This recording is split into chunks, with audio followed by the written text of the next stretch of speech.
अरे भूतनाथ बाबू आप? कैसे हो रतन? जी अच्छा हूँ। रतन कौन है? भूतनाथ बाबू आए हैं।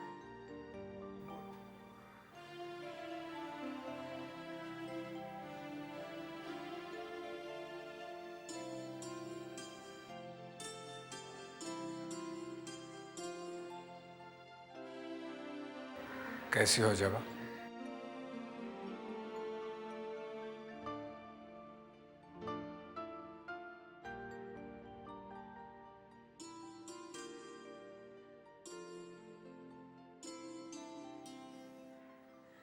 क्या बात है जबा? मुझे आपसे ये उम्मीद नहीं थी। मैं समझा नहीं। आइए मेरे साथ।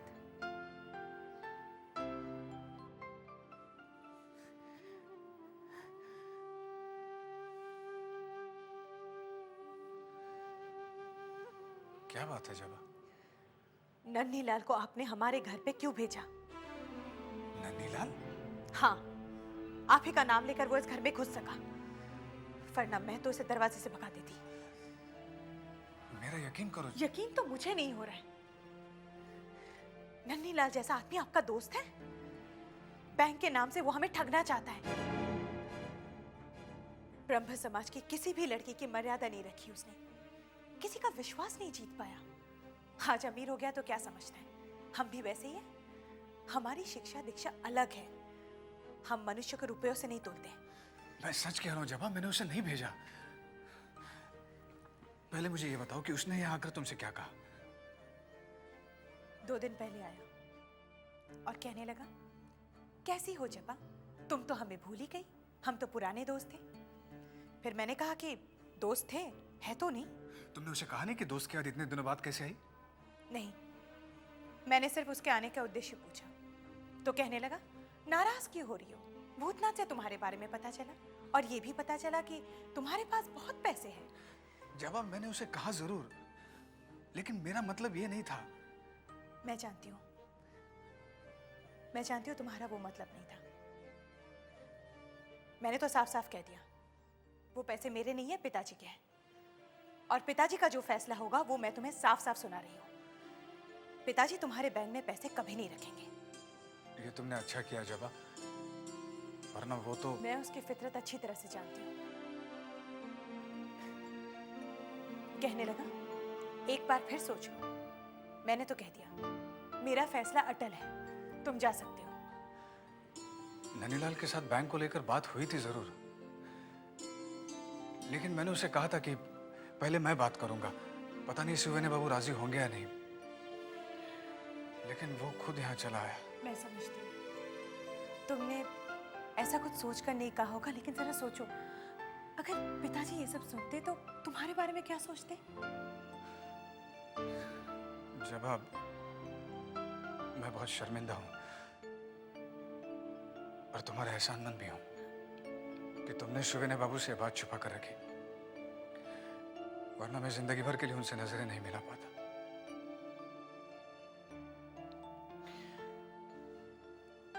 जवाब, हो सके तो मुझे माफ कर देना।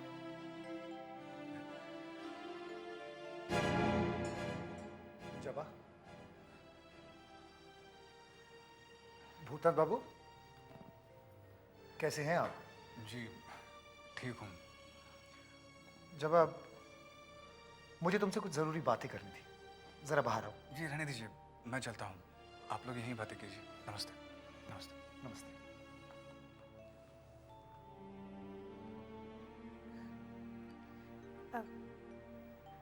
आप कुछ कहना चाहते थे? हाँ जबा, वो जबा, माँ ने कहा है शादी का अगले महीने बहुत अच्छा मुहूर्त है।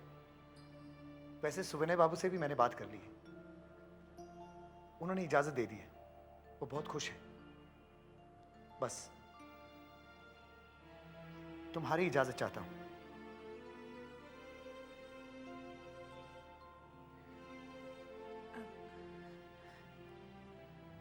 पिताजी ने जब इजाजत दे दी तब मैं क्या कह सकती हूँ। पिताजी की खुशी में ही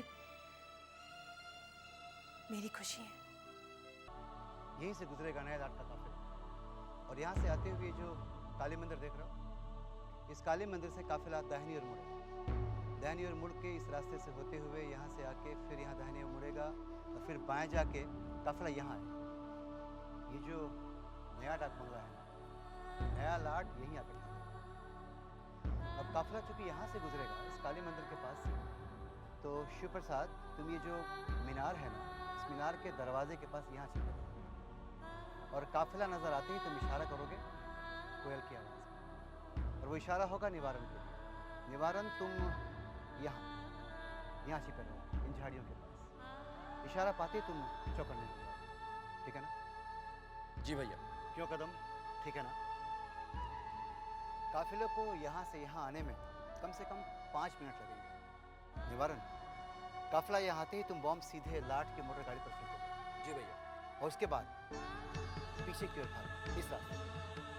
यहाँ इस मोड़ पर एक घोड़ा गाड़ी तैयार खड़ी रहेगी जिसमें ब्रजेश और राकेश मौजूद रहेंगे। उसके बाद क्या करना है तुम्हें अच्छी तरह से। इस हमले में अगर नया लाट मारा जाता है तो यकीन मानो अंग्रेजों पर ही हमारी अब तक की सबसे बड़ी कामयाबी। हम जरूर कामयाब होंगे ब्रज भैया। नए लाट को यहाँ उसकी मौत ही खिंच कर ला रही है।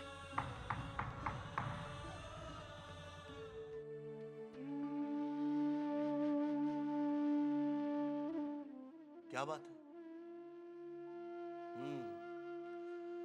बेटी की याद सता रही है। देखिए ना, जिस बेटी को हम अपना समझकर पालते हैं, एक पल में पराई हो जाती है। इसमें हम कर भी क्या सकते हैं? यही तो दस्तूर है। वैसे तुम्हें तो खुश होना चाहिए, तुम्हारी बेटी इतने बड़े जमींदार के घर में ब्याही है। वो तो ठीक है, लेकिन अंदर ही अंदर एक डर हमें खाया जा रहा है। कैसा डर? देखिए, मुझे तो मेरी बेटी पर पूरा भरोसा है। मैंने उसे शिक्षा ऐसी दी है कि वो सबको अपना बना के चलेगी। मगर क्या? रिश्ता बराबर वालों में ही निपटा है। इतना बड़ा घराना, मेरी बच्ची कहीं घबरा ना जाए। न जाने उस घर की बहुओं का क्या व्यवहार हो। देखो, मैंने बहुत सोच समझ कर ये रिश्ता तय किया है। आज तुम्हें बेटी की कमी खल रही है, आज तुम अपनी बेटी के लिए चिंतित हो, लेकिन कल अगर बेटी के साथ साथ बेटा भी हमारे पास आ जाए तो? मैं समझी नहीं। मैं दामाद जी की बात कर रहा हूं। देखो भाई, नन्हे बाबू अभी पढ़ाई लिखाई कर रहे हैं। उनकी पढ़ाई लिखाई खत्म होते ही मैं ऐसा चक्कर चलाऊंगा ताकि उनका मन व्यवसाय में लगा सकूं। और फिर वो दिन दूर नहीं जब बेटी और दामाद दोनों हमारे ही घर में आकर के रहेंगे। कारोबार करते करते आप रिश्तों को भी कारोबार समझने लगे। आप अपने लालच के लिए इतना बड़ा पाप करेंगे? एक माँ से उसका बेटा अलग कर देंगे? जरा सोचिए, आज हमारी बेटी ब्याह करके चली गई तो हमें कितनी तकलीफ हो रही है। किसी माँ से उसका बेटा अलग हो जाए तो उस माँ पर क्या बीतेगी? नहीं, मैं आपको ऐसा कभी नहीं करने दूंगी। देखो, तुम्हारे कहने और मेरे करने से कुछ नहीं होने वाला। जो होगा वो सब समय के हिसाब से ही होगा, समझी?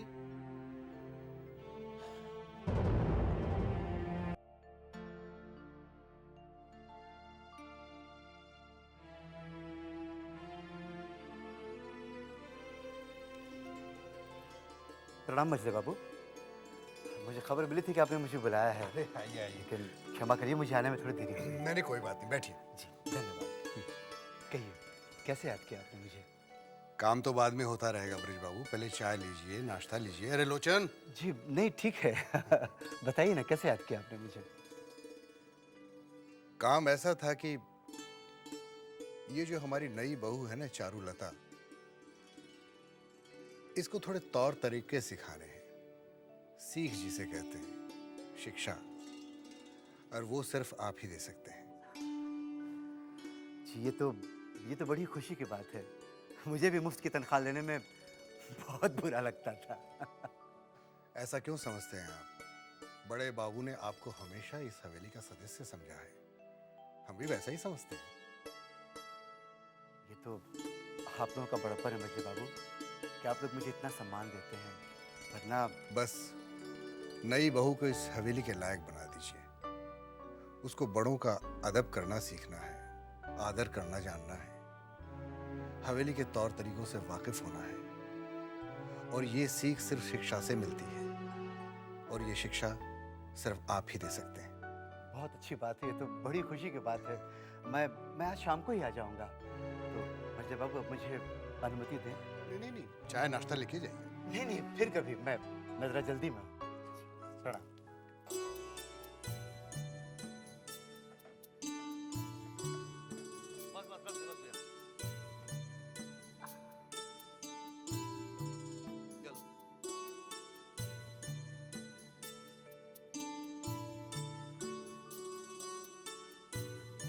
आइए बाबू जी, आइए। अरे भैरव बाबू, नमस्कार। नमस्कार नमस्कार। मैं क्या देख रहा हूँ? न मोटर गाड़ी, न बग्घी, सीधे हाथ रिक्शे से। ट्राम से आया। हाँ, ट्राम से आया और स्टेशन से फिर रिक्शा कर लिया। रिक्शा कितने पैसे लगे? यहाँ तक आने में 3 पैसे खर्च हो गए, और अगर मोटर गाड़ी से आता तो 10 पैसे तो पेट्रोल के ही लग जाते। चलिए, 7 पैसे तो बच गए। बात 7 पैसे बचाने की नहीं है दत्त बाबू, बात है इज्जत की। अब देखिए, अब कितनी परेशानी होती होगी ट्राम में सफर करने से, नहीं? और फिर लोगों से सट सट के बैठो, और फिर किसी पहचान वालों ने पहचान लिया तो गई इज्जत। नहीं? अरे महिले बाबू, आइए आइए। नमस्कार मजले बाबू। कहिए भैरव बाबू, क्या बातें हो रही थी? वो महिले बाबू ट्राम को लेकर कुछ बातें कर रहा था कि लेकिन हमारे कान तो कुछ इज्जत की बात सुन रहे थे। मैं कह रहा था कि मोटर गाड़ी से आने में इज्जत है, ट्राम से नहीं। आपने मोटर गाड़ी खरीदी मछली बाबू? खरीद ली है, अभी कुछ ही दिनों में विलायत से आ जाएगी। दामाद जी उठ गए क्या? लोचन, जरा देखना तो नन्हे बाबू बैठक में आए कि नहीं। जी हुजूर। आप जाइए। अच्छा पक्का कंजूस है, हाँ? परेशानी उठा लेगा लेकिन 7 पैसे खर्च नहीं कर सकता। दफा कीजिए भैरव बाबू, बड़ी माँ ने बात कही, हमने निभा दी, अब हमें इससे क्या लेना देना। सही कहा। मछली बहू रानी, मछली बहू रानी। अरे बाबा रे, सांस ले ले। अब बोल। वो आ गए। कौन आ गए रे? अरे वही जिनके पुरखे कुछ साल पहले घुटनों तक धोती पहनते थे, वो। तो बड़ी दीदी की समधी की बात कर रही है? जी जी। कहाँ है वो? वो अपने दामाद और बेटी के साथ बैठकर खाना फूसी कर रहे। अच्छा।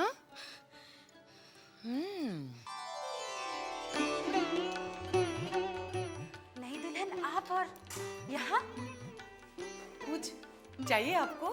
वो पिताजी आए हैं, उन्हीं के लिए चाय लेने आई। तो हमें बुलवा लिया होता। अरे भोलू की माँ, तो जल्दी चाय चढ़ा। आप चाहिए? हम भिजवा देंगे। नहीं, मैं खुद लेके जाऊंगी।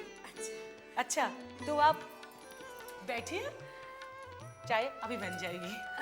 दीदी, नई दुल्हन कितनी सुंदर लग रही है ना? अरे सुंदर है तो सुंदर लगेगी ही। ठहर जा, मैं काला टीका लगा देती हूँ नई दुल्हन को। अरे दीदी, नई दुल्हन पहली बार रसोई घर में आई है, इनका मुंह तो मीठा करवाइए। हाँ, जल्दी लिया, जल्दी लिया। रहने दीजिए। अरे दे दे, जल्दी दे। लो, मिठाई खा लो। अरे भोलू की माँ, तुझे याद है शादी से पहले नई दुल्हन इस हवेली में आई थी तो कितना अच्छा लगा था। हाँ दीदी, कितना उछल कूद रही थी, है ना? यहाँ से वहां तक पूरे हवेली में दौड़ रही थी।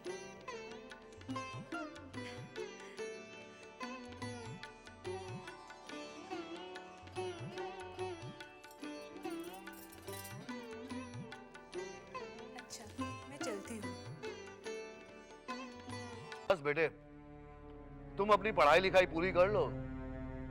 लाखों का कारोबार है मेरा, और सच कहूं तो अब उतनी मेहनत होती नहीं है मुझसे।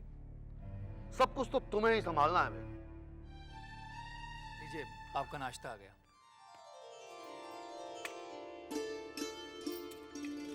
लीजिए पिताजी।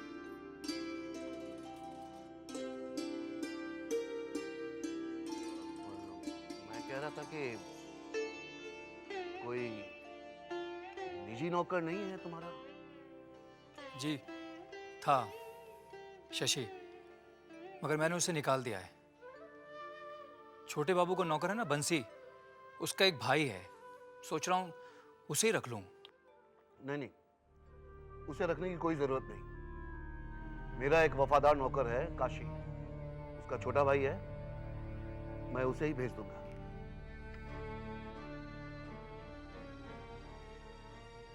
क्या बात है बेटी? जब से आया हूं जमीन आसमान का अंतर देख रहा हूं तुम। पहले तुम कितनी चंचल थी, हंसती बोलती थी हमेशा, लेकिन अब तो देख रहा हूं कि बिल्कुल ही गंभीर हो गई। पिताजी, कल तक मैं आपकी बेटी थी, मगर आज इस घर की बहू हूँ। वाह, शादी के फौरन बाद इतना परिवर्तन? शादी के बाद हर लड़की की जिंदगी में परिवर्तन आता है, किसी के कम, किसी के ज्यादा।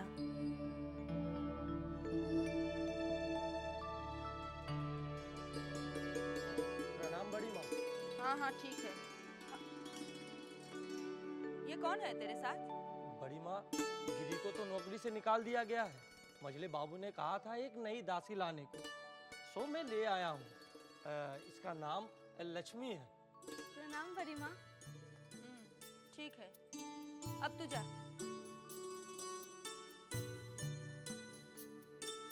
बेली ने तुझे हवेली के तौर तरीके बता दिए हैं या मैं बताऊं? बता दिए। एक बात अच्छी तरह से सुन ले, मुझे गंदगी जरा भी पसंद नहीं, और दिन में 4-4 बार मेरा कमरा साफ करना पड़ेगा। अरे मुझसे दूर ही रहना। कोई मुझे छू जाए तो मुझे 64 बार हाथ धोना पड़ेगा। ध्यान रखोगी बड़ी माँ? हाँ, मेरी सेवा करने के साथ साथ मेरे बेटे नन्हे की भी सेवा करनी होगी। जी। और तेरी तनख्वाह उतनी होगी जितनी पहले वाली दासी को मिलती थी। उसे कितनी मिलती थी? महावर 5 रुपया। जी मुझे मंजूर है।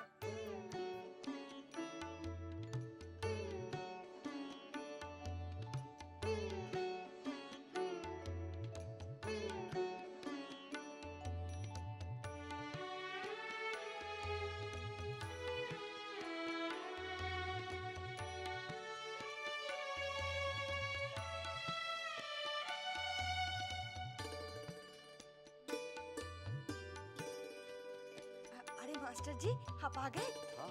मैं अंदर खबर करती हूँ। छोटी बहू रानी, छोटी बहू रानी, क्या है चिंता? आप मास्टर जी से पढ़ने का कह रही थी ना? हाँ हाँ, वो आए हैं क्या? जी हाँ, वो नई दुल्हन को पढ़ाने आए हैं। आप जाएंगी ना? हाँ हाँ जरूर जाऊंगी, मैं तैयार होकर आती हूँ। कहाँ पर पढ़ा रहे हैं? बैठक में।